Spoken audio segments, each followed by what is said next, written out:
त्वमक्षरं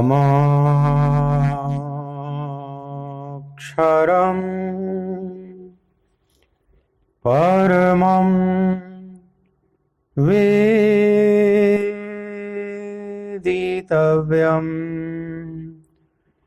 त्वमस्य विश्वस्य परं निधानं त्वमव्ययः शाश्वत धर्मगोप्ता सनातनस्त्वं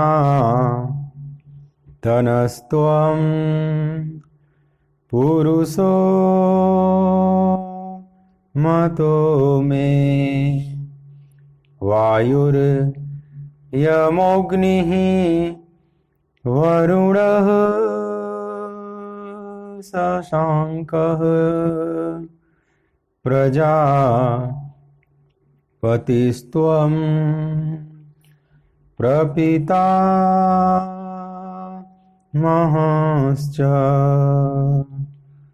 नमो नमस्तेस्तु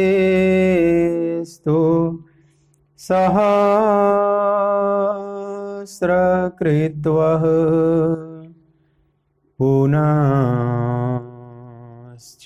भूयो विनमो नमस्ते।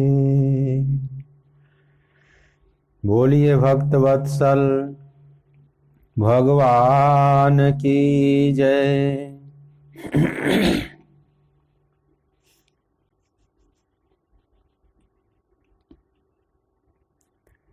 श्री राधे गोपाल भज मन श्री राधे, श्री राधे गोपाल भज मन श्री राधे,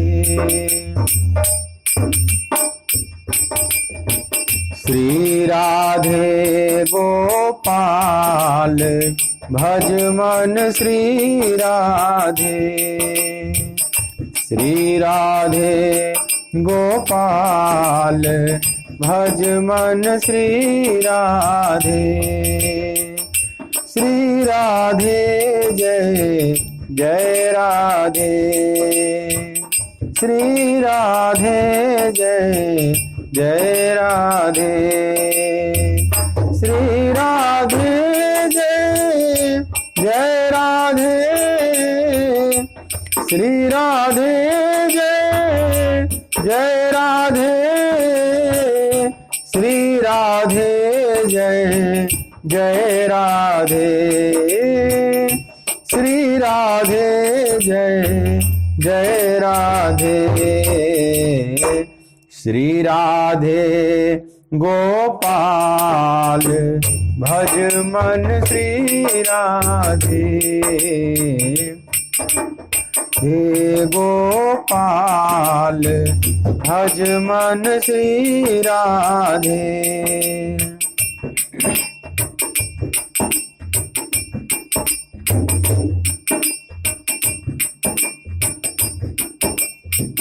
श्री राधे जय जय राधे, श्री राधे जय जय राधे, श्री राधे जय जय राधे, श्री राधे जय जय राधे, श्री राधे जय जय राधे, श्री राधे जय जय राधे, श्री राधे गोपाल भज मन श्री राधे, श्री राधे गोपाल भज मन श्री राधे, श्री राधे गोपाल भज मन श्री राधे।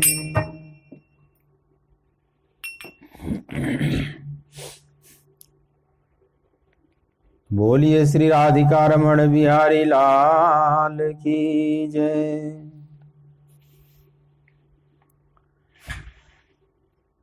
दूसरे अध्याय का 34वां श्लोक।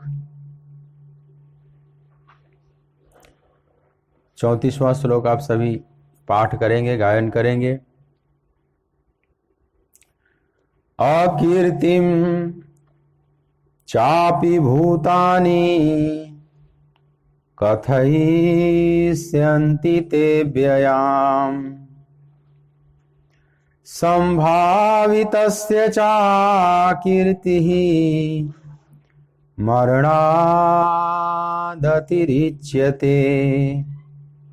अकीर्तिं चापि भूतानि कथयिष्यन्ति ते व्ययाम् संभावितस्य चाकीर्तिः मरणाद अतिरिच्यते। तथा सब लोग तेरी बहुत काल तक रहने वाली अपकीर्ति का भी कथन करेंगे, और माननीय पुरुष के लिए अपकीर्ति मरण से भी बढ़कर है। 33वें श्लोक में, इससे पूर्व के श्लोक में भगवान ने कहा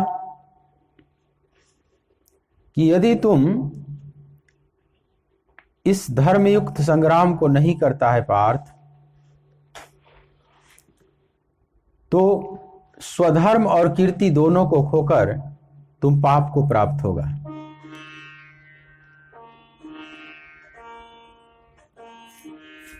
तुम इस धर्मयुक्त संग्राम को नहीं करेगा तो दो चीज खो देगा, स्वधर्म और कीर्ति दोनों को।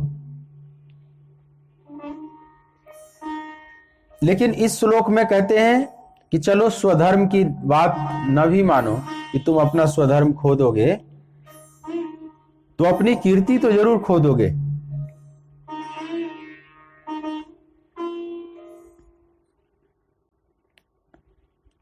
तुम्हारी जो प्रशंसा है, तुम्हारी जो प्रतिष्ठा है इस समाज में, पूरे विश्व में, उसको तुम खो दोगे पार्थ।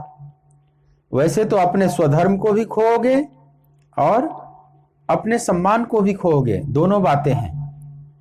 ततः स्वधर्मम कीर्तिम च हित्वा पापम वाप्स्यसि, और तुम पाप को प्राप्त होगे। क्योंकि यह जो संग्राम है धर्मयुक्त है, धर्म्यम संग्रामम।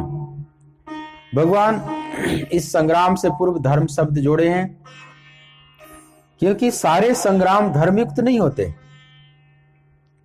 अधर्मयुक्त संग्राम भी बहुत होते हैं, जहां दो आसुरी वृत्तियां लड़ती हैं, आसुरी वृत्तियों का टकराव होता है। ऐसे युद्ध को अधर्मयुक्त युद्ध कहते हैं, जहां दोनों पक्ष अपने अपने लोभ में, अहंकार में, अपनी वासना में पड़कर युद्ध करते हैं। लेकिन यहां जो युद्ध है, एक तरफ तो अधर्म खड़ा है कौरव पक्ष में, कौरव समझ लें अधर्म का प्रतिनिधित्व कर रहे हैं, आसुरी वृत्तियों का प्रतिनिधित्व कर रहे हैं। लेकिन जो पांडव हैं, जहां स्वयं भगवान कृष्ण है जिनके पक्ष में, ये दैवी वृत्तियों का प्रतिनिधित्व कर रहे हैं। तो दैवी वृत्तियों का आसुरी वृत्तियों से यह युद्ध है। आसुरी वृत्तियों को हटाने के लिए यह संघर्ष है, इसलिए यह युद्ध धर्म युद्ध है। धर्म युद्ध इसलिए भी है कि यह युद्ध भगवान के आदेश से हुआ है। जब भगवान शांति दूत बनकर गए कौरव सभा में, पांडवों का प्रस्ताव लेकर गए, लेकिन उन लोगों ने एक नहीं सुनी। दुर्योधन साफ मना कर दिया कि सुई के अग्रभाग के बराबर भी जितनी भूमि होती है, उतनी भूमि भी बिना संग्राम के मैं नहीं दूंगा। मतलब संग्राम करना उसको बड़ा आसान लग रहा है। सुई के अग्रभाग के बराबर भी भूमि नहीं दे सकता, चाहे उसके लिए कितना भी बड़ा संग्राम करना पड़े, कितनी भी आहुतियां देनी पड़े, कितना भी अपना सर्वनाश करना पड़े। यह कितनी नासमझी वाली बात है, कितना अज्ञान के अंधकार से उसका चित्त ढका हुआ है, उसका अंतःकरण ढका हुआ है। आप कल्पना कर सकते हैं, कहता है कि थोड़ी भी भूमि नहीं दूंगा, पर युद्ध करूंगा, युद्ध में चाहे जो हो जाए। तो यह आसुरी वृत्ति का लक्षण है कि उसको युद्ध अच्छा लगता है, उसको प्रिय लगता है। दैवी वृत्ति का लक्षण है कि युद्ध उसको अच्छा नहीं लगता, युद्ध करना उसकी मजबूरी हो जाती है, युद्ध करना उसकी विवशता हो जाती है, उसको करना ही पड़ता है। अब यहां जो पांडव पक्ष हैं, युद्ध करने में इनकी कोई रुचि नहीं, पर युद्ध इन पर थोपा गया है। अब ये करें तो क्या करें, अब कहीं से भी बचने का कोई उपाय नहीं बचा है। अंतिम प्रयास जब भगवान कृष्ण ने भी किया शांति दूत बनकर, जब वह भी प्रयास असफल हो गया, तब भगवान कृष्ण लौट आए पांडव शिविर में और बोले कि अब युद्ध की तैयारी करें आप लोग। दुर्योधन तो बिल्कुल मानने के लिए तैयार नहीं। भगवान कृष्ण कह रहे हैं कि मैं अपनी तरफ से जबकि प्रस्ताव भी रखा, बिना आप लोगों से पूछे, कि चलो 5 गांव ही दे दो, 5 भाइयों के लिए दे दो, केवल 5 ग्राम रखो अपनी भूमि तमाम। लेकिन वो भी दुर्योधन दे न सका, आशीष समाज का ले न सका। लेकिन 5 गांव भी नहीं दे पाया, और 5 ग्राम की तो बात ही क्या, सुई के अग्रभाग के बराबर भी भूमि नहीं दूंगा। ऐसी भाषा भगवान कृष्ण के सामने दुर्योधन प्रयोग कर रहा है। मतलब युद्ध को बड़ा साधारण खेल समझ रहा है। आसुरी वृत्ति के लोग अविवेकी हो जाते हैं, उनके पास विवेक खो जाता है। जब मनुज पर नाश छा जाता है तो पहले विवेक मर जाता है। अब विवेक दृष्टि उसके पास नहीं है, वो नहीं देख पा रहा है कि इसमें कितना बड़ा सर्वनाश होगा। अर्जुन के पास विवेक दृष्टि है, अर्जुन में पूरा क्षत्रियत्व है, कोई भय नहीं, युद्ध की पूरी कुशलता है, लेकिन विवेक दृष्टि से अर्जुन झांक कर देख रहे हैं तो उन्हें दिखाई पड़ रहा है कि यह युद्ध बहुत कुछ खो देगा, बहुत कुछ मिट जाएगा। यह युद्ध भारत की आत्मा को झकझोर कर रख देगा, भारत की आत्मा कंपित हो जाएगी। भविष्य की कल्पना कर रहे हैं अर्जुन, और अर्जुन की जो कल्पना है वह विवेक युक्त है, उसमें कोई भी गलत उनकी कल्पना नहीं है। ऐसा हुआ भी, महाभारत युद्ध के बाद भारतीय चेतना बिल्कुल कांप गई, इसलिए महाभारत शब्द ही युद्ध का पर्यायवाची बन गया समझ लें। कोई कहता है कि जरा देखना महाभारत न हो जाए, मतलब आप समझ जाते हैं कि युद्ध न हो जाए। तो अर्जुन जो सोच रहे हैं भविष्य में झांक कर कि यह युद्ध, यह महाविनाश एक ऐसा तांडव मचाकर चला जाएगा कि उसके बाद एक महारुदन क्रंदन, कितनी स्त्रियां विधवा होंगी, कितनी माताएं अनाथ होंगी, उसकी कोई गणना नहीं कर सकता।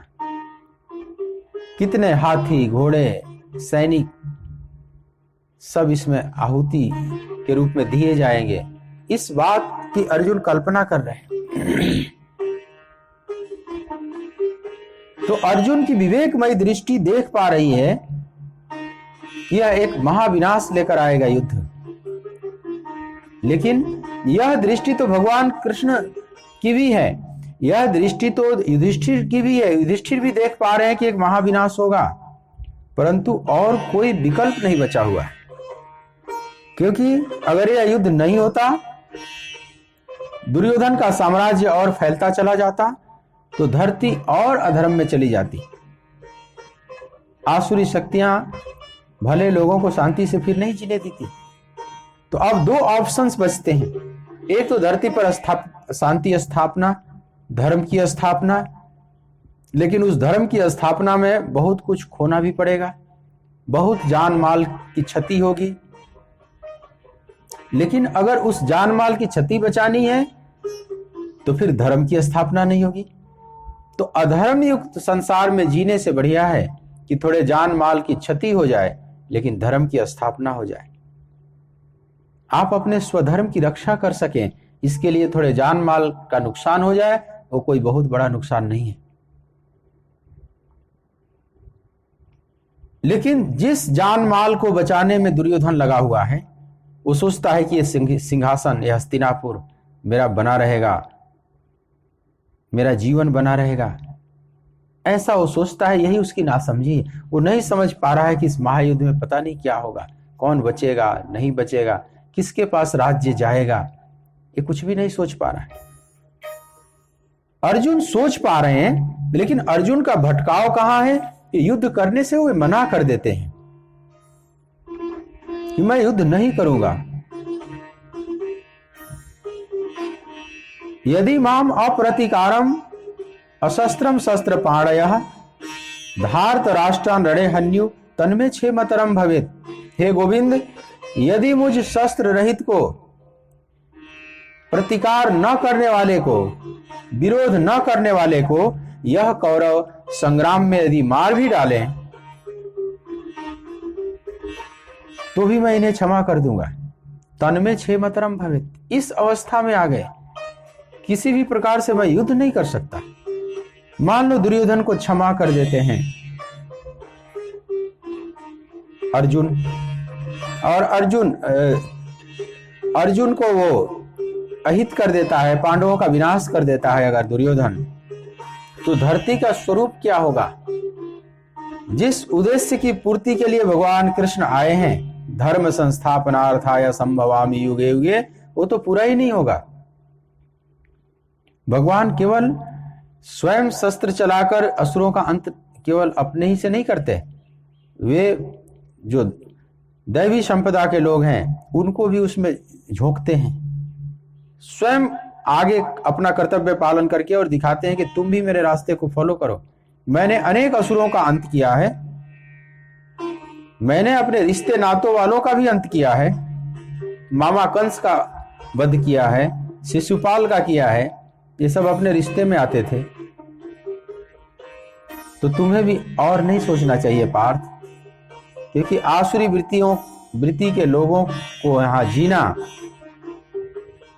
अच्छी चीज नहीं है, इस धरती के लिए बोझ है। तो चाहे इसमें कुछ हानि होगी, जान माल की क्षति होगी, लेकिन युद्ध से तुम भाग मत। अर्जुन की यहां भूल हो रही है कि युद्ध करने से इनकार कर देते हैं, धनुष और बाण का त्याग करके रथ के पीछे जाकर बैठ जाते हैं। विसृज्य ससरम चापम रथोपस्थ उपाविशत, एक निर्णय ले लेते हैं युद्ध न करने का। लेकिन अर्जुन के भीतर भी एक आंदोलन छिड़ा हुआ है। निर्णय लिए हैं, लेकिन ऐसा लग रहा है जैसे कोई गलत निर्णय तो मैं नहीं ले लिया हूं। अंदर से शांति नहीं है, भयानक अशांति है। एक तरफ युद्ध के परिणाम की कल्पना करके, दूसरी तरफ महाविनाश की कल्पना करके अर्जुन के भीतर एक तूफान चल रहा है, और उस तूफान को भगवान देख रहे हैं। भगवान आत्म तत्व का उपदेश प्रारंभ करके अर्जुन के मन को शांत करना चाह रहे हैं। फिर उसके बाद भगवान अर्जुन के स्वभाव को जगा रहे हैं, उसके स्वभाव को याद दिला रहे हैं कि तुम क्षत्रिय है, और क्षत्रिय के लिए धर्म युक्त संग्राम से बढ़कर और दूसरा कुछ भी नहीं होता। स्वर्ग का खुला हुआ जैसे द्वार है, यह बहुत भाग्यशाली क्षत्रिय को मिलता है यह धर्म युद्ध, क्योंकि यह धर्म युद्ध है। भगवान कृष्ण स्वयं आदेश दिए हैं कि अब तुम लोग युद्ध के लिए तैयारी करो। तो जिस कर्म के लिए भगवान का आदेश हो वह कर्म धर्म हो जाता है। जो भगवान के आदेश से कर्म किया जाता है वो सब धर्म हो जाता है। हुक्मी रजाई चलना नानक लिखिया नाथ, कहते हैं ना गुरु नानक देव की, हुक्मी रजाई चलना, प्रभु मैं तेरे हुक्म में चलूं, तेरी रजा में रजा मिलाकर चलूं, और जो मेरे प्रारब्ध में लिखा हुआ है उसको मैं स्वीकार करूं और तेरे हुक्म में चलूं। हुक्मी हुक्म चलाए राह, नानक बिगसे बेपरवाह। वह जो हुक्मी है परमात्मा, वो अपने हुक्म से चला रहा है और नानक बेपरवाह होकर चलता चला जा रहा है। तो परमात्मा का हुक्म जो है, जो आदेश है, वही धर्म है, उसका पालन करना हमारा कर्तव्य है। तो यह युद्ध भगवान के आदेश से हुआ है, इसलिए यह युद्ध धर्म युद्ध हो गया। तो अथ चेत्वा इमं धर्म्यम संग्रामम न करिष्यसे, हे पार्थ, तुम अगर इस धर्मयुक्त संग्राम को नहीं करता तो क्या होगा? ततः स्वधर्मम कीर्तिम च हित्वा पापम वाप्स्यसि, तुम अपने स्वधर्म को भी खोएगा, कीर्ति को भी खोएगा और पाप को भी प्राप्त होगा। पापम वाप्स्यसि, कई नुकसान होंगे। अपने स्वधर्म को मत छोड़ पार्थ। स्वधर्म से जीवन में विकास होता है, स्वधर्म के पालन से जीवन में विकास होता है। जो हमारा स्वधर्म है उसी प्रकार का कर्म अगर सामने मिल जाता है तो उस कर्म को करने में बड़ा आनंद भी आता है। और व्यक्ति अगर स्वधर्म को छोड़ेगा तो फिर परधर्म को स्वीकार करेगा। अगर हम स्वधर्म छोड़ेंगे तो क्या करेंगे? फिर परधर्म को ही धारण करेंगे ना। तो भगवान कहते हैं दूसरे का जो धर्म है वो तो भय देने वाला है। अपने स्वधर्म में हर मनुष्य को जीना चाहिए। हमारा स्वधर्म क्या है? तो जो हमारा स्वभाव है, जन्मांतरों से हमने जो कर्म किया है उसके अनुसार हमारा एक स्वधर्म निर्मित हुआ है, स्वभाव निर्मित हुआ है, और उस स्वभाव के अनुसार चलना ही हमारा स्वधर्म है। अर्जुन का जो स्वभाव है वो क्षत्रियों का स्वभाव है। इसके पीछे भी कई जन्मों की यात्रा होती है। उस सारी यात्रा करते करते संस्कारों का समूह इकट्ठा करके एक स्वभाव निर्मित किए और उस स्वभाव का नाम है क्षत्रिय। क्षत्रिय का स्वभाव क्या है? कि वह अपमानित जीवन नहीं जी सकता, अपमानित होकर नहीं जी सकता, चाहे उसको अपना गला कटाना पड़े। उसके अंदर भय नहीं होता, भय नहीं होना चाहिए। आगे क्षत्रिय का स्वभाव बताएंगे भगवान 18वें श्लोक में, 18वें अध्याय में, कि शौर्यम तेजो धृति दाक्ष्यम युद्धे चापपलायनम दानम ईश्वर भावश्च छात्र कर्म स्वभावजम। स्वभावजम, स्वभाव से जन्मा हुआ, स्वभाव से जन्मता है वही हमारा स्वधर्म हो जाता है। तो अर्जुन के स्वभाव से जो जन्मा है वो क्षत्रिय जन्म लिया है। और क्षत्रिय का क्या गुण धर्म होना चाहिए? तो शौर्यम तेजो धृति दाक्ष्यम, उसमें शौर्य होना चाहिए। शौर्य मतलब पीछे न हटने का स्वभाव। अगर उसको पता चल गया कि ये धर्म युद्ध है तो फिर वो पीछे नहीं हटेगा, चाहे मौत को वरण कर लेगा। उसमें इतनी शूरवीरता होनी चाहिए। अर्जुन तो पीछे हट रहे हैं, रथ के पीछे खिसक गए, अपने मूल पोजीशन से हटते चले जा रहे हैं पीछे की तरफ। रथोपस्थ उपाविशत, रथोपस्थ माने होता है रथ के पिछले भाग में। तो अर्जुन पीछे की तरफ खिसक रहे हैं, मतलब भाग रहे हैं। भगवान कृष्ण न होते तो पीछे से निकलकर कूदकर रथ से और भाग ही गए होते, कहीं जंगल में जाकर भिक्षान से अपना जीवन निर्वाह करते। यह क्षत्रिय धर्म नहीं है, यह क्षत्रिय स्वभाव नहीं है। अगर पता है कि यह धर्म युद्ध है तो लड़ना उसका धर्म है। शौर्यम तेजो, उसमें तेज होना चाहिए, तेजस्विता होनी चाहिए।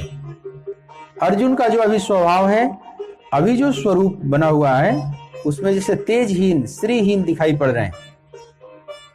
क्षत्रिय में तेज छलकता हुआ दिखाई पड़ना चाहिए। दक्षता हो, कुशलता हो, कैसे युद्ध करें, कैसे रणनीति तैयार करें। युद्धे चाप पलायनम, और युद्ध से पलायन न करने का स्वभाव। चाहे अब विजय हो चाहे पराजय हो, मैं पलायन नहीं कर सकता, पीछे पग न हटाऊं, ये स्वभाव होना चाहिए। दानम ईश्वर भावश्च, और उसमें दान का स्वभाव होना चाहिए। क्षत्रिय देना जानता है, लेने का स्वभाव उसमें नहीं होता। उसका हाथ सदा ऊपर होता है, वो दाता का स्वभाव है। वो हाथ कभी भिक्षा पात्र की तरह नहीं फैलाता। जैसे एक भिखारी अपना हाथ नीचे ऐसे फैला देता है कटोरे की तरह, ऐसा नहीं। उसका स्वभाव होगा कि उसको देने में आनंद आएगा, लेने में नहीं। तो दान का स्वभाव होगा उसमें, दानम ईश्वर भावश्च, और क्षत्रिय में ईश्वर भाव होना चाहिए। ईश्वर भाव का मतलब स्वामी भाव, क्योंकि उसको राज्य का संचालन करना है, पूरे प्रजा का संचालन करना है, शत्रुओं को पराजित करना है, शत्रुओं से रक्षा करनी है राज्य की। तो उसमें ईश्वर भाव, ईश्वर भाव माने स्वामी भाव, ये उसमें स्वाभाविक होना चाहिए। एक स्वामी पना का भाव उसमें होना चाहिए, थोड़ा बॉस वाला स्वभाव होना चाहिए। और ये प्रयास से नहीं होता, ये उसमें स्वाभाविक होता है, स्वभावजम। इसलिए भगवान कहते हैं छात्र कर्म स्वभावजम, ये स्वाभाविक उसमें ऐसा गुण होता है। सबके अलग अलग धर्म हैं और सब अपने अपने स्वधर्म का पालन करें। जैसे कोई वैश्य प्रकृति का है तो धन कैसे कमाया जाए, धन का सदुपयोग कैसे किया जाए, वह उसका वो धन का मैनेजमेंट ठीक से कर सकता है।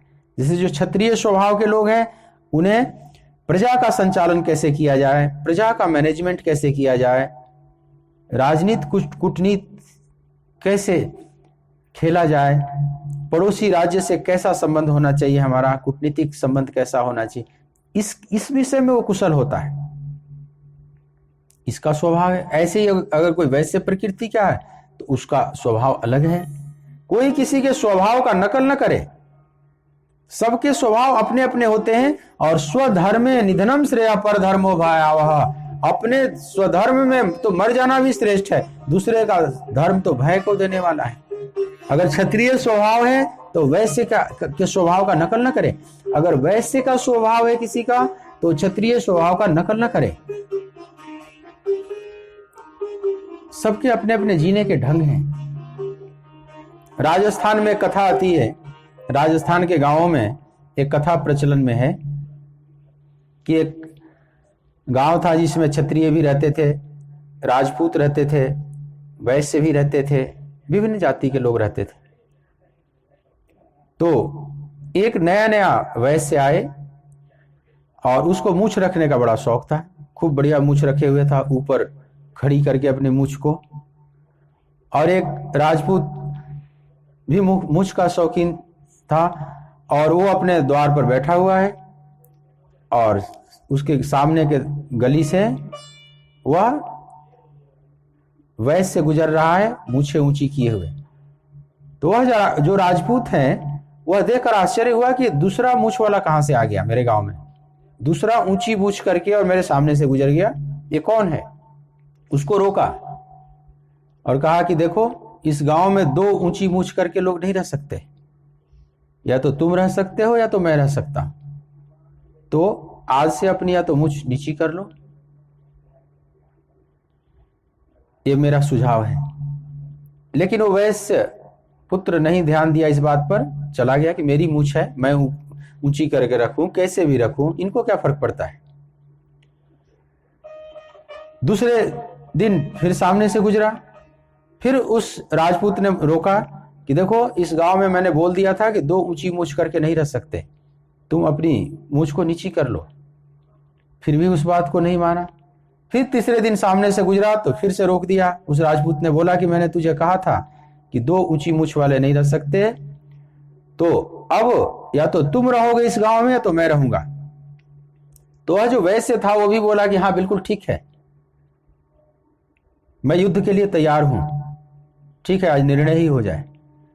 तो वह राजपूत अपने घर में गया, दो तलवार लेकर आया, एक तलवार उसके हाथ में दिया, एक अपने हाथ में लिया और बोला कि अब यहीं पर निर्णय हो जाए, या तो तुम बचोगे या तो मैं बचूंगा, क्योंकि दो नहीं रह सकते यहां पर।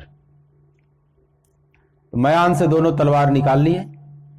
जब मयान से तलवार निकालकर अब युद्ध के लिए दोनों तैयार हुए तो जो वैश्य था वो बोला कि जरा रुकिए, वह तलवार अपनी मयान में रख दिया, बोला कि थोड़ा रुकिए, मैं थोड़ा घर से होकर आता हूं फिर युद्ध करूंगा, मैं भाग नहीं रहा हूं।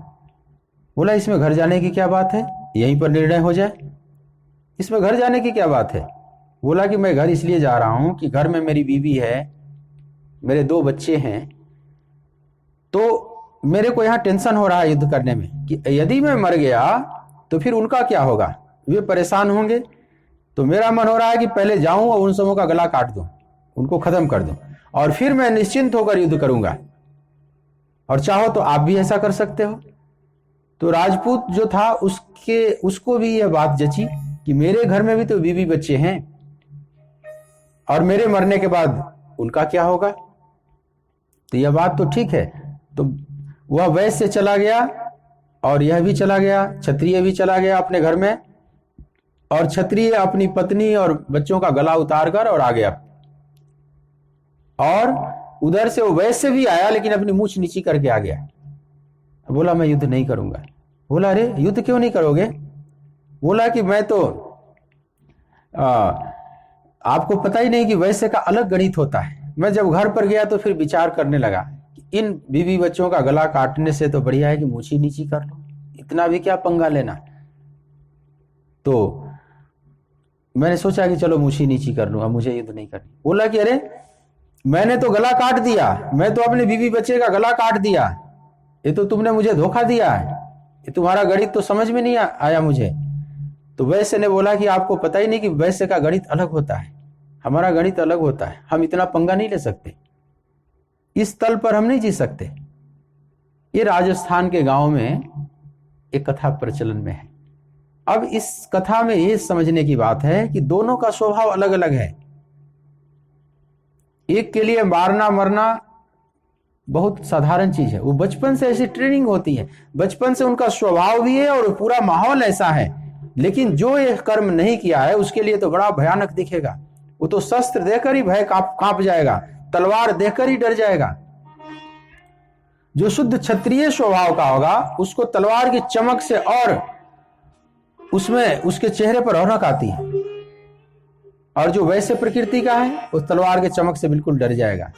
लेकिन इसमें कोई बुरी बात नहीं, कौन हीन है कौन महान है इस तरह से मत समझना, लेकिन ऐसा है, स्वभाव का अलग अलग गठन है। दुनिया में जितने भी क्षत्रिय स्वभाव के, जैसे नेपोलियन बोनापार्ट था, नेपोलियन बोनापार्ट के सामने शेर भी खोलकर छोड़ दिया जाता था तो उससे भी डरता नहीं था। कई शेरों का गला काट दिया अपने तलवार से, और एक महावीर के रूप में वो विख्यात हैं नेपोलियन बोनापार्ट, बड़ा सम्मान है उसका। तो उसका अपना ढंग है, अपनी रहनी है, अपने ढंग है, स्वभाव है, और जिसका जैसा स्वभाव है उसी के अनुसार एक उसका स्वधर्म निर्मित होता है, और उस स्वधर्म के अनुसार चलेगा तो वह आनंद को प्राप्त हो जाएगा, माने परमात्मा के राज्य में प्रवेश कर जाएगा। लेकिन जिसका ऐसा स्वभाव नहीं है उसके लिए यह बात समझनी बहुत कठिन पड़ेगी कि अरे इस तरह के लड़ाई मार काट कर देने से भगवान कैसे मिल जाएंगे। उसको बिल्कुल ही बात समझ में नहीं आएगी, ये बात बिल्कुल अजीब सी लगेगी कि मार काट हिंसा, उसको तो लगता है कि सब हिंसा ही हिंसा है। लेकिन नहीं, ध्यान देना, बड़े बड़े अवतार स्वयं भगवान कृष्ण जो उपदेश दे रहे हैं अर्जुन को, इन भगवान कृष्ण ने भी बहुतों को नहीं छोड़ा है, ये भी अपने क्षत्रियोचित धर्म का पालन करते हैं। भगवान राम जिनकी पूजा होती है, राम और कृष्ण की इतनी पूजा होती है भारत में, आप सब जानते हो, लेकिन एक के हाथ में सुदर्शन चक्र नाच रहा है, राम के हाथ में धनुष बाण है, आजानु भुज सर चाप धर संग्राम जित खर दूषणम। आप करते हो ना, आप गायन करते हैं ना, श्री रामचंद्र कृपालु भजमन हरण भव भय दारुणम। तो यह जो भय को नाश करने वाले हैं वो अपने हाथ में धनुष बाण भी लिए हुए हैं। इतना सुंदर स्वरूप है लेकिन धनुष बाण लिए हुए हैं, वो पूरे अपने छात्र धर्म का पालन कर रहे हैं। इसलिए उच्चतम देखोगे भगवान का जितना स्वरूप बनाया जाता है अपने भारत में, सब क्षत्रियोचित स्वभाव के हैं। राम के हाथ में सरचाप एकदम शोभायमान है, बालक राम के भी हाथ में धनुष बाण है, कृष्ण के हाथ में सुदर्शन चक्र है, शिव के हाथ में त्रिशूल है, जगदम्बा के 10 हाथों में शस्त्र चमक रहे हैं, हनुमान के हाथ में गदा है। अब ये सब क्षत्रियोचित काम कर रहे हैं। तो अगर यह मारकाट अधर्म हो जाता तो ये लोग क्यों शस्त्र हाथ में रखे हुए हैं, ये देवी देवता क्यों शस्त्र हाथ में रखे हुए हैं। तो शस्त्र से धर्म अधर्म का कोई लेना देना नहीं, उसके पीछे जो भाव छुपा हुआ है। यह शस्त्र हमारा किस लिए चल रहा है? जगत में शांति स्थापित करने के लिए, आसुरी शक्तियों से समाज को मुक्ति दिलाने के लिए ये शस्त्र हाथ में है, या जगत पर हुकूमत करने के लिए? यहां पर छुपा हुआ है असली बात। हिंसा अहिंसा का भाव वहां छुपा हुआ है। जैसे दुर्योधन के हाथ में जो शस्त्र है वह अधर्म को बढ़ाने के लिए है, जगत को और तबाह करने के लिए है, लेकिन जो अर्जुन के हाथ में शस्त्र है उससे जगत की तबाही नहीं होगी, उससे जगत की सुरक्षा होगी। इसीलिए भगवान चिंतित है कि पार्थ, यदि तुम युद्ध छोड़कर भाग गया तो पूरे पांडव पक्ष का नाज है तुम्हारे ऊपर। इस पूरी सेना में तुम श्रेष्ठतम योद्धा हो, तुम्हारे ऊपर बहुत आशा टिकी हुई है। अगर तुम भाग गया तो समझ लो पांडवों को हारना निश्चित है, और पांडव हार गए तो आसुरी शक्तियों का बोलबाला हो जाएगा धरती पर, और ये बहुत बड़ा नुकसान होगा, ये बहुत बड़ा नुकसान होगा। तो तुम अपने स्वधर्म का पालन कर पार्थ, तो तुम स्वधर्म भी खो देगा, अपनी कीर्ति भी खोएगा और पाप को भी प्राप्त होगा। इसलिए महान अपराध करने जा रहा है, समझो। और कहते हैं कि जिसकी जो कीर्ति खो दिया, अपना सम्मान खो दिया, संभावितस्य चा कीर्ति मरणाद अतिरिच्यते। जो सम्मानित लोग हैं वे अगर कीर्ति अपना खो दें, अपमानित होकर जिए, तो उससे अच्छा है कि वो मर जाएं।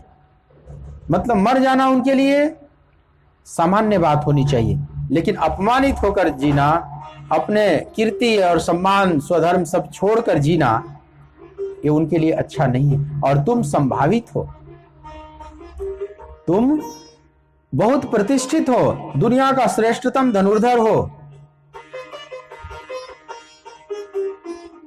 इसलिए तुम्हारे लिए उचित नहीं लग रहा है।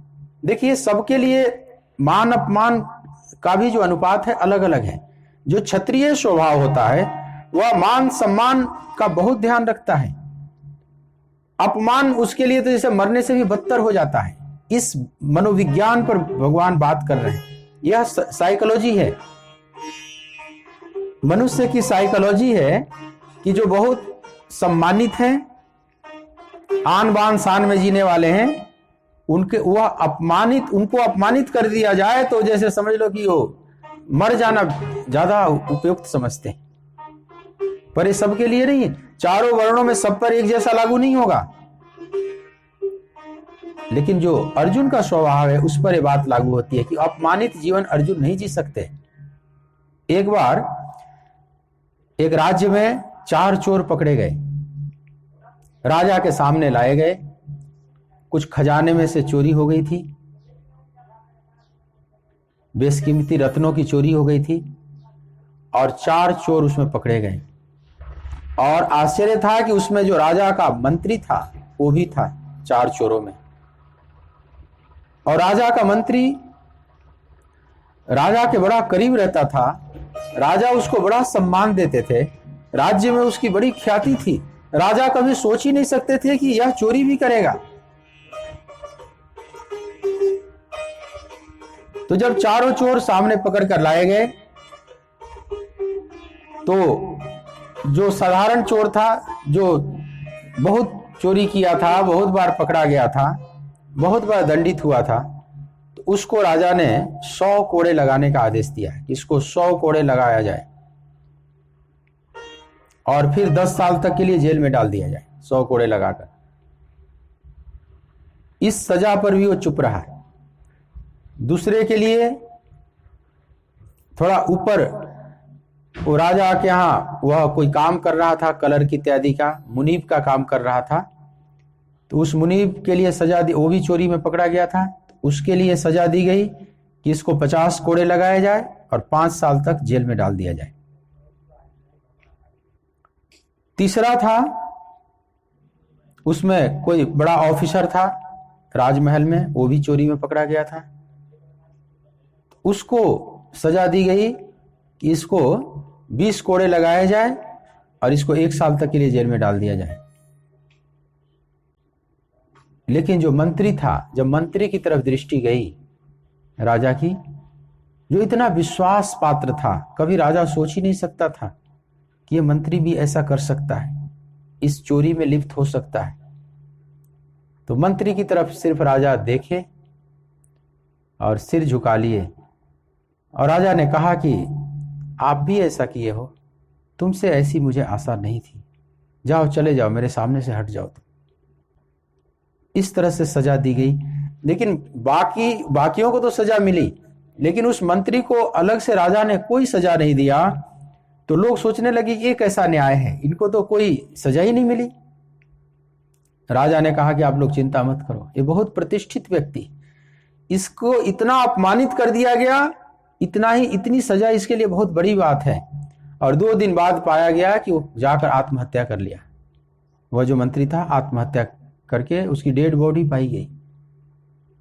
सिर्फ राजा ने इतनी बात कह दी थी कि आप भी ऐसा किए हो, तुमसे तो ऐसी आशा बिल्कुल ही नहीं थी, मैं तो सोच ही नहीं सकता। अब जो सम्मानित व्यक्ति है उसके लिए इतनी बात बहुत है। संभावित चा कीर्ति मरणादतिरिच्यते। इसीलिए भगवान यहां कहते हैं कि जो सम्मानित लोग हैं उनके लिए तो अपमानित होकर जीना मरने से भी ज्यादा बदतर है। और अर्जुन, तुम सम्मानित हो। जब तेरा अपमान होगा, आने वाली पीढ़ी तुझे अनेक शब्दों का प्रयोग करेगी, तुझे कायर कहेगी, नासमझ कहेगी, डरपोक कहेगी। जब ये सब शब्द तुम पर प्रयोग किया जाएगा तो तुम इसको सहन नहीं कर पाओगे। यद्यपि ये मान अपमान भी असत का ही हिस्सा है, चाहे मान मिले चाहे सम्मान मिले, है तो असत का हिस्सा, ये सब सपने का ही हिस्सा है। भगवान आगे कहेंगे भक्त को कैसा होना चाहिए, तो तथा मान अपमानयो, मान और अपमान दोनों का उसको फर्क ना पड़े, दोनों ही प्रभावित ना करे।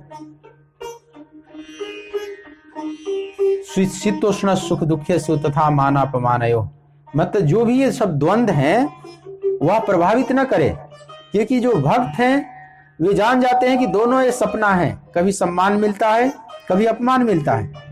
तो संतत्व के मार्ग पर ये लागू नहीं होते। संत को दोनों सहना चाहिए, लेकिन जो संसार में हैं उनके लिए मान सम्मान भी बड़ा मायने रखता है। अपमानित होकर जीने से अच्छा है कि फिर मर जाओ। लेकिन ये बात भगवत पथ पर आप चल रहे हैं तो ये लागू नहीं होती। कोई कहे बाबा, कोई अभागा, बातें कड़वी मीठी।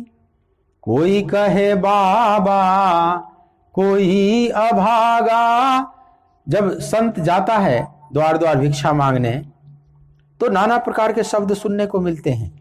बहुत तरह के लोग बहुत प्रकार की बातें कहेंगे। कोई कहेगा बाबा जी आए हैं, महापुरुष आए हैं, संत आए हैं, आज संत पाहुने आए, बड़े आनंदित होंगे। और कोई कहेगा ये तो बड़ा अभागा व्यक्ति है, किस्मत फूटी हुई है इसकी, देखो ऐसे इतना शरीर लिया है बढ़िया, घर में होता तो 4 पैसे कमाता, 8-10 लोगों का पेट पालता, कुछ काम करता, मेहनत करता, ऐसे भीख मांग कर खा रहा है। ऐसे से भी नुक्ताचीनी करने वाले मिलेंगे, और ये कहीं मान मिलेगा कहीं अपमान मिलेगा। लेकिन संत इन दोनों का आनंद लेता है। तो कोई कहे बाबा, कोई अभागा, बातें कड़वी मीठी। कोई कहे मेरे भाग्य जगे हैं, कोई कहे मेरे भाग्य जगे हैं।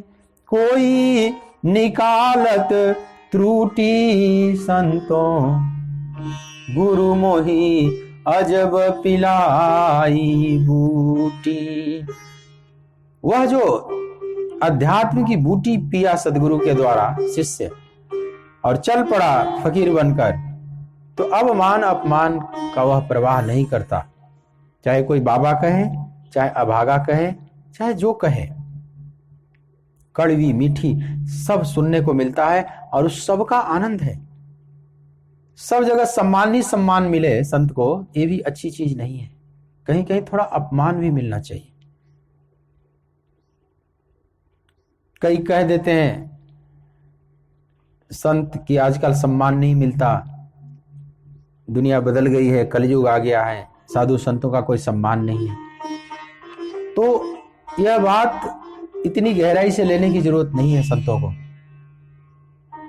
मेरे देखे तो खैर दुनिया संतों के लिहाज से आज भी अच्छी है।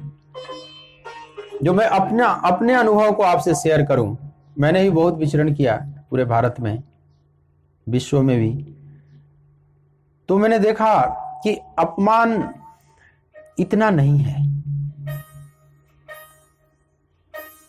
भारत के कोने कोने में देखा, भारत भूमि तो चलो है ही, यहां तो बहुत सम्मान है संतों का। यहां तो संतों को कभी दो रोटी की कमी नहीं होने देता समाज, किसी भी प्रकार की कमी हमें नहीं महसूस हुई। चाहे कितनी भी बदनामी हुई, कितना नकाबपोश संत आज जेल में है, जेल के कारागृह में बंद हैं, अनेक प्रकार के आरोप प्रत्यारोप, उन दिनों में भी मैंने देखा कि संतों की सेवा में, सम्मान में कोई कमी नहीं। तो भारत भूमि की तो बात ही छोड़ दीजिए, आप कहीं से भी गुजर जाए पूरा सम्मान है। लेकिन कई बार मैं, जैसे नास्तिक देश, कम्युनिस्ट देश है, जैसे चाइना है, हांगकांग है, मैं जब हांगकांग गया तो मैं सोचा कि यहाँ तो कुल कम्युनिस्टवादी हैं, ये भगवान को मानते नहीं। तो जरा जानबूझकर परीक्षा लेने के लिए कुछ मैं पूछूं, कोई रास्ता ही पूछ दूं, चाहे इधर उधर कोई बातें पूछूं, तो जानबूझकर कि देखें संतों के प्रति इनके मन में श्रद्धा है कि नहीं। वो गैरिक वस्त्र देखकर समझ जाते थे कि ये मॉन्क हैं, हिंदू सन्यासी हैं, इतनी बात तो जानते हैं सब जगह। यदा कदा बुद्धिस्ट मॉन्क भी वहां से गुजर जाते हैं। किसी समय सब देश बड़े धार्मिक थे, चाइना बहुत धार्मिक देश था, हमेशा से नास्तिक नहीं, लेकिन रूस से जब चला साम्यवाद तो ये धीरे धीरे नास्तिकता में बदलते चले गए। नहीं तो बौद्ध धर्म के बड़े बड़े संत हुए हैं चीन में, जापान में, थाईलैंड, कोरिया। तो ये सब चाहे लाओ त्से हुए, कन्फ्यूशियस हुए, उस समय तो हुए, उसके बाद बुद्धिस्ट संत भी बहुत हुए। तो बौद्ध धर्म के बड़े बड़े मंदिर और बहुत कुछ है वहां पर, तिब्बत है, यहाँ भी बड़े अच्छे अच्छे संत हुए। लेकिन अभी वर्तमान जो स्थिति है चाइना की, और उस समय हांगकांग तो एक नया बसाया हुआ है, अंग्रेजों द्वारा बसाया गया, वो आइलैंड और टापू जैसा देश, लेकिन है बड़ा सुंदर। तो मैंने देखा कि इसमें पूछ कर जरा देखे कि संतों के प्रति सम्मान है कि नहीं। तो जानबूझकर भी पूछूं, ऐसे सब कुछ लिखा हुआ है, ज्यादा पूछने की जरूरत ही नहीं पड़ती। आजकल गूगल है, स्मार्टफोन आपके हाथ में है, गूगल मैप है, तो कुछ भी पूछने की बहुत जरूरत नहीं पड़ती, सब कुछ साफ साफ हो जाता है। लेकिन एक जानबूझकर देखने के लिए कि यहाँ के लोगों में क्या श्रद्धा है, कैसी श्रद्धा है। मैंने देखा कि वहां भी बताते थे बड़े ढंग से। एक आदमी तो एक रास्ता में पूछ रहा था जानबूझकर भी, वो दूर तक मेरे सामने गया बताने के लिए कि शायद वहां से भटक जाए, तो मतलब समझ लो 50 मीटर मेरे साथ चला। तब मेरे को लगा कि नहीं, दुनिया इतनी खराब नहीं हो गई है, साधु संतों का आज भी बहुत सम्मान है। लेकिन फिर भी कभी कभी सुनने में बात आती है कि संतों का सम्मान नहीं है, लेकिन ऐसा मेरा अनुभव नहीं रहा। यहां तक कि वहां से जो अलग फ्लाइट जब चेंज हुई तो वहां पर एक अच्छा बिजनेस क्लास में एक सीट खाली पड़ा हुआ था, तो मेरे को इकोनॉमिक क्लास से लेकर वहां पर गए, बिजनेस क्लास में ले जाकर बैठा दिए, सीट खाली है, चलो ये संत हैं, इनको वहां बैठा दो। सामान वामान सब वही सब ले गए ढोकर, फ्लाइट में भी। तो आश्चर्य लगा कि इसका मतलब ये है कि दुनिया में अभी भी सम्मान है। यहां से कि भारत से बाहर भी जब संत यहां से गए, स्वामी विवेकानंद अमेरिका गए, तो वहां कितना उनको सम्मान मिला, भारत से कम वहां सम्मान नहीं मिला। वहां भी जो कि हमारे धर्म को मानने वाले नहीं है, लेकिन फिर भी हिंदू धर्म के लोगों को उन लोगों ने कितना सम्मान दिया कि अमेरिका में जब सम्मान मिला स्वामी विवेकानंद को, तो फिर भारत उनको अपने सिर पर उठा लिया। तो उन देशों में भी जिसको हम कहते हैं बड़े विलासिता में जीते हैं, नास्तिक लोग वहां ज्यादा हैं, लेकिन वहां भी साधु संतों का बड़ा सम्मान है। लेकिन अगर कहीं अपमान भी मिले तो भगवान की कृपा रूप में उसको स्वीकार करें। यह जो अपमान है इसमें भी कोई भगवान हमारा उत्थान करा रहे हैं, कहीं ना कहीं कोई अहंकार तोड़वा रहे हैं, यह हमारी परीक्षा हो रही है कि जरा देखो कहीं कोई फर्क तो नहीं पड़ रहा है, अंदर से चेतना कांप तो नहीं रही है, किसी ने सम्मान नहीं दिया या कोई अपमानित कर दिया, कोई कहे बाबा कोई अभागा बातें कड़वी मीठी, तो अंदर से चेतना कंपित नहीं होनी चाहिए। लेकिन जो समाज में जी रहे हैं, संसारी लोग हैं, उन्हें थोड़ा अपने मान अपमान का भी ध्यान रखना पड़ता है। आप संतों वाला नकल मत करो कि कोई अपमानित भी कर रहा है तो मैं वैसे ही जी लूंगा, नहीं। खासकर अगर क्षत्रिय स्वभाव है आपका, जो भी आप सुन रहे हो सब एक स्वभाव के नहीं हो, लेकिन अगर क्षत्रिय स्वभाव है तो आप कुछ भी झेल मत जाना, उसका प्रतिकार भी करना चाहिए। एकदम नरम शोभा नहीं देगा। इसलिए अपने गांवों में कहा जाता है कि बनिया नरम, शासन गरम और कन्या शरम। ये बात बिल्कुल ठीक कही गई है। बनिया को नरम स्वभाव का होना चाहिए। अब जो वैश्य वर्ग है, अगर वो बात बात में लड़ाई करने लगे तो उसका बिजनेस चौपट हो जाएगा। तो बनिया को थोड़े नरम स्वभाव का होना चाहिए।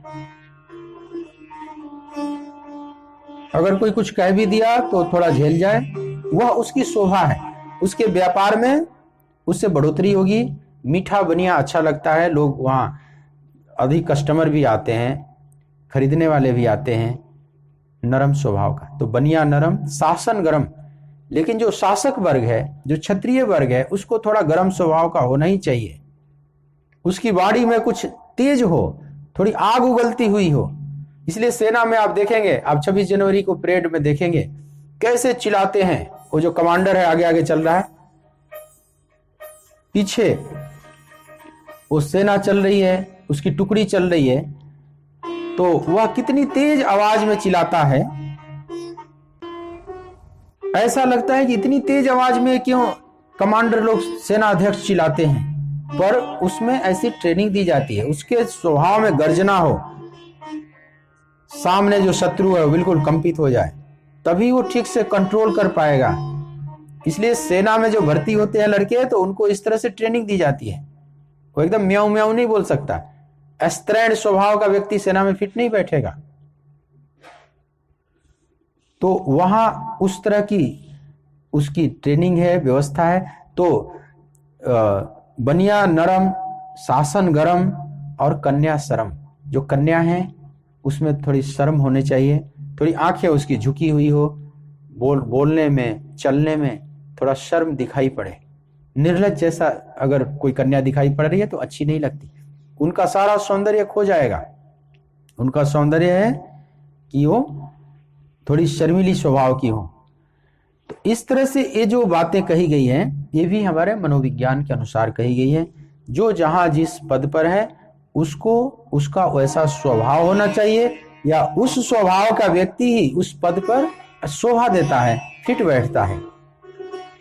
भगवान कहते हैं कि तेरा जो स्वभाव है पार्थ, वह क्षत्रियों वाला है, तेरे लिए निंदा सहना आसान नहीं होगा। जब तेरी निंदा होनी शुरू हो जाएगी तो तुम जैसे लगेगा कि एकदम मर जाऊं, इससे बढ़िया तो मैं मर जाऊं। सुसाइड कर लेगा, जाकर कहीं आत्महत्या कर लेगा। तुम अपने चाल को मत छोड़ो, जो तुम्हारा स्वभावगत चाल है उसको मत छोड़ो। अपने स्वभाव का आदर भी करना चाहिए। स्वभाव की कोई सीढ़ी बनाकर परमात्मा के राज्य में प्रवेश करें। कि जो हमारा स्वभाव है, अपने स्वभाव का आदर करना है, अपने स्वभाव को ही सीढ़ी बनाकर उस मंजिल पर पहुंचना है। दूसरे की सीढ़ी काम नहीं आएगी।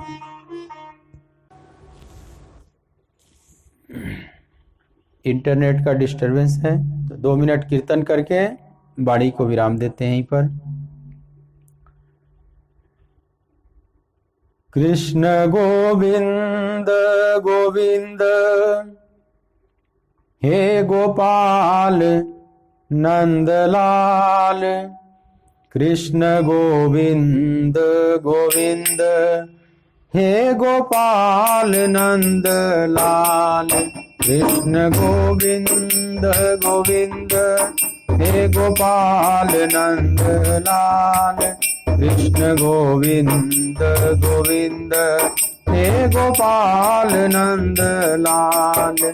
कृष्ण गोविंद गोविंद हे गोपाल नंदलाल। कृष्ण गोविंद गोविंद हे गोपाल नंदलाल। हे गोपाल नंदलाल हे गोपाल नंदलाल। गोपाल नंदलाल हे गोपाल नंदलाल। हे गोपाल नंदलाल हे गोपाल नंदलाल। गोपाल नंदलाल हे गोपाल नंदलाल। कृष्ण गोविंद गोविंद हे गोपाल नंदलाल। कृष्ण गोविंद गोविंद हे गोपाल नंदलाल। कृष्ण गोविंद गोविंद हे गोपाल नंदलाल। कृष्ण गोविंद गोविंद हे गोपाल नंदलाल। हे गोपाल नंदलाल हे गोपाल नंदलाल। गोपाल नंदलाल हे गोपाल नंदलाल। हे गोपाल नंदलाल हे गोपाल नंदलाल। गोपाल नंदलाल हे गोपाल नंदलाल। कृष्ण गोविंद गोविंद हे गोपाल नंदलाल। कृष्ण गोविंद गोविंद हे गोपाल नंदलाल। बोलिए भक्त वत्सल भगवान की जय। सच्चिदानंद भगवान की जय।